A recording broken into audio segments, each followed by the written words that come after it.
என்னமா பண்ணிட்டு இருக்க? கீழே இறங்கி வாமா. இரு நான் வரேன். வரமாட்டேன் டாடி. இனிமே எனக்கு வாழவே பிடிக்கல. நீங்களும் வராதீங்க. வந்தீங்கன்னா நான் அப்படியே குதிச்சிருவேன். வேண்டாம் டிடி. ஹே சிஸ்டர், இந்த சின்ன விஷயத்துக்காக சூசைட் பண்ணிப்பியா? ஆமா அண்ணா, உனக்கு வேணா இது சின்ன விஷயமா இருக்கலாம். உனக்கு மட்டும் இல்ல, உங்க எல்லாருக்குமே இது சின்ன விஷயமா தான் இருக்கும். நடந்ததை ஏத்துக்கிட்டு உங்க வேலையை பார்த்துட்டு போய்கிட்டே இருப்பீங்க. ஆனா எனக்கு அப்படி இல்ல. அந்த பவித்ரா முன்னாடி தோத்து நிக்கிற என் வாழ்க்கை எனக்கு வேண்டாம். ஐயோ வேண்டாமா? என்ன டிடி? அது என்ன தினம் தினம் சாகடிக்குது. அதுக்கு நான் ஒரேடியா செத்து போகிறதே மேல். என்ன பேசிட்டு இருக்க? நீ செத்து போயிட்டா எல்லாமே சரியா போயிடுமா? அர்ஜுனோட நீ சேரணும்னா அதுக்கு நீ உயிரோட இருக்கணும். அத மறந்துட்டியா? போதும் அத்தை. மறுபடியும் மறுபடியும் என் மனசுல இந்த ஆசைய வளர்க்காதீங்க. அத்தனை பேருக்கு முன்னாடி மாம்ஸ் அவளை விரும்புறேன்னு சொன்னப்பவே நான் செத்து போயிட்டேன். இதுக்கும் மேல மாம்ஸ் எனக்கு கிடைப்பாருங்கிற நம்பிக்கையே எனக்கு சுத்தமா இல்ல. இல்லாத நம்பிக்கையை கொடுத்து என்ன கொல்லாம இப்பவே என்ன சாக விட்டுருங்க. அவசரப்படாத டிடி, நம்ம பேசிக்கலாம். நீ முதல்ல கீழே இறங்கு டிடி, ப்ளீஸ். டிடி இறங்குடி, கீழே இறங்கு. இறங்கு. அம்மா பாருங்கம்மா, என் பொண்ணு அர்ஜுன் தடுக்கலங்கறத நினைச்சு சாக போறேன்னு முடிவு எடுத்து எங்க நின்னுட்டு இருக்கான்னு பாரு. டிடி இறங்கு. இப்ப சந்தோஷமா உங்களுக்கு? இவளும் உங்க பேத்தி தானே.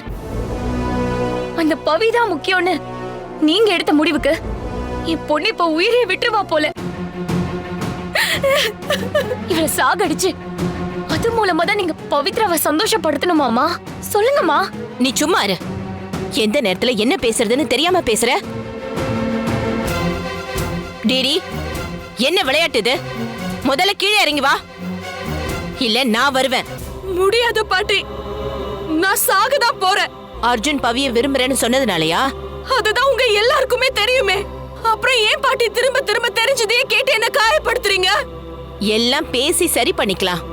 நீ கீழே இறங்கி வாமா, இல்ல நான் வரட்டுமா? வர மாட்டேன் பாட்டி. நீங்களும் வராதீங்க பாட்டி. அப்புறம் நான் கண்டிப்பா குதிச்சிருவேன்.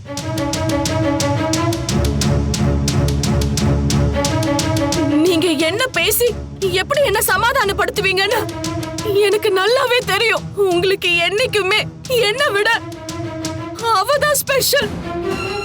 அதனாலதான் என்ன விட்டுட்டு அவளை மட்டும் உங்க கூட கம்பெனிக்கு கூட்டிட்டு போறீங்க. கேட்டா அதுக்கும் ஒரு காரணம் சொல்றீங்க. அதே மாதிரி இப்பவும் ஏதோ ஒரு காரணம் சொல்லி என்ன மட்டும் சமாதானப்படுத்தலான்னு யாரும் நினைக்காதீங்க. என் மனசு எவ்வளவு கஷ்டப்படுதுன்னு நான் செத்தா மட்டும்தான் உங்க எல்லாருக்கும் புரியும். அப்படியா? சரி, அப்போ நீ குதிச்சிரு. ஐயோ அத்தை.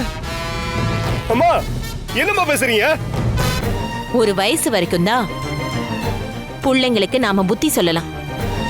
அதுக்கு மேல அவங்க எடுக்கிறதெல்லாம் நாம தடுக்க கூடாது. அத்தை, நான் உன்னை விட்டுடுறேன். நீ தாராளமா குதி.